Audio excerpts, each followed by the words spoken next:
Now, what do we do as a project manager when we need a requirements management plan? How will we collect the requirements? How will we prioritize them? How will we measure them? So you got the approval of funding from the project sponsor in the charter. You are in the process of making the plans. You apply your expert judgment, or you go to somebody who has that knowledge, right? And get the data, analyze the data, have a meeting, and come up with a scope plan, and also a requirements management plan, because scoping is about how many, requirements is about these 10, right? Mhm. What we do here.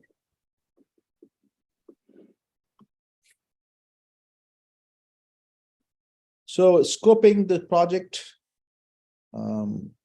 how will we define what is to be done? How will we check it is going? In other words, the high level plan about the entire knowledge area, from planning scope to validating and controlling, is the scope management plan. It gives a direction, a sense to go forward.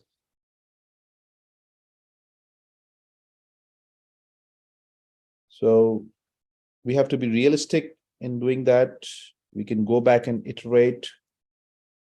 We can create a scope statement, as detailed requirements as possible should be there, and should be based on the charter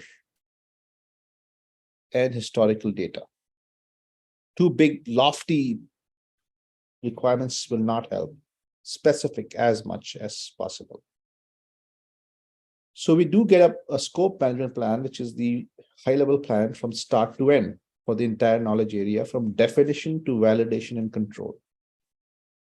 It also talks about how will you prepare a scope statement, a statement of scope, which is very specific, detailed, and set in stone, because this is what you're going to follow for this particular project.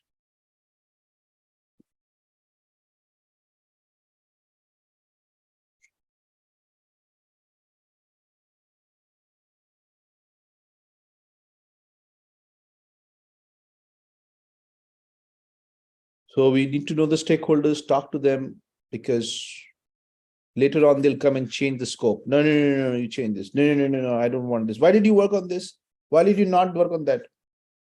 First of all, you didn't tell us in the beginning. So that is why stakeholder engagement is a very important piece. Some project managers purposely avoid the stakeholder because they think if I go to him, he'll keep adding every time. Mhm. And some stakeholders, they love to talk. So they'll go on talking for 6 hours if you have a meeting with them. And then when you walk out, you have no idea what to do. Anybody experienced that? Yeah.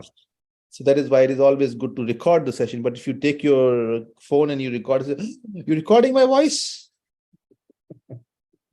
right? So it's challenging. That's where skill is required. That is why project management is way, in my opinion, it's more of art than a science, right? It's a application of your intelligence and knowledge and strategy.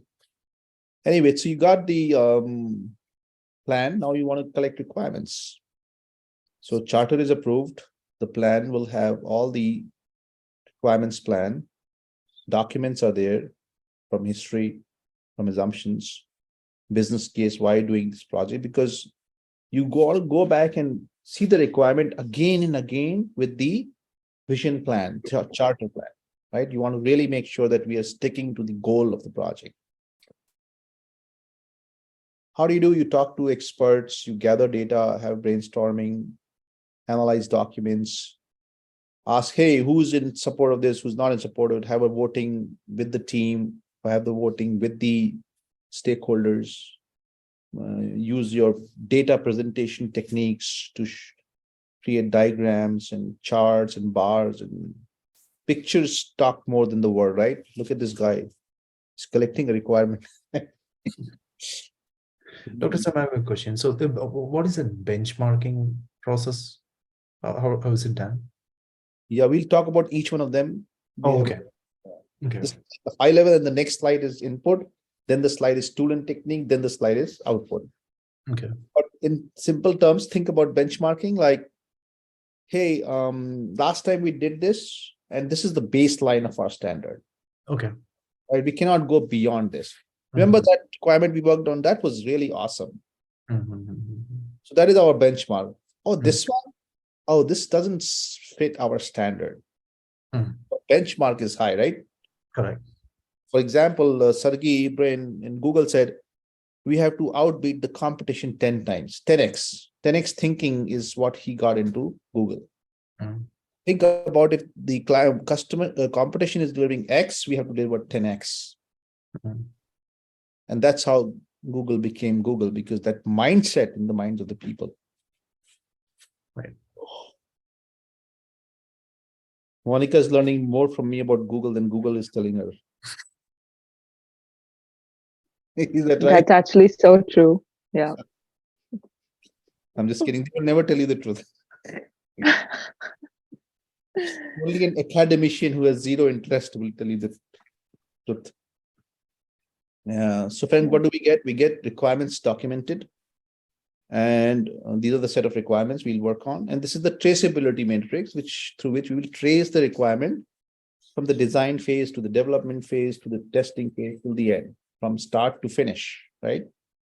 Mhm. So that's where we are. Collect requirements. That's the process. Talk to stakeholders, document, write, take notes, typing at good speed, as you learn, sign language. There are many techniques, right? Because it's not easy. How? Talk to experts, whoever they are. Have a brainstorming session. Let's get together. Let's put our brains together. And there's no judgment. A good brainstorming session is when there's no value judgment. Everybody, it's like a popcorn. What is a popcorn, friends?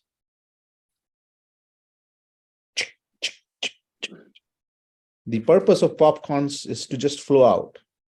The purpose of brainstorming is not to say right or wrong or evaluate, but to get as many ideas on the table as possible. Mhm. Multiple ideas.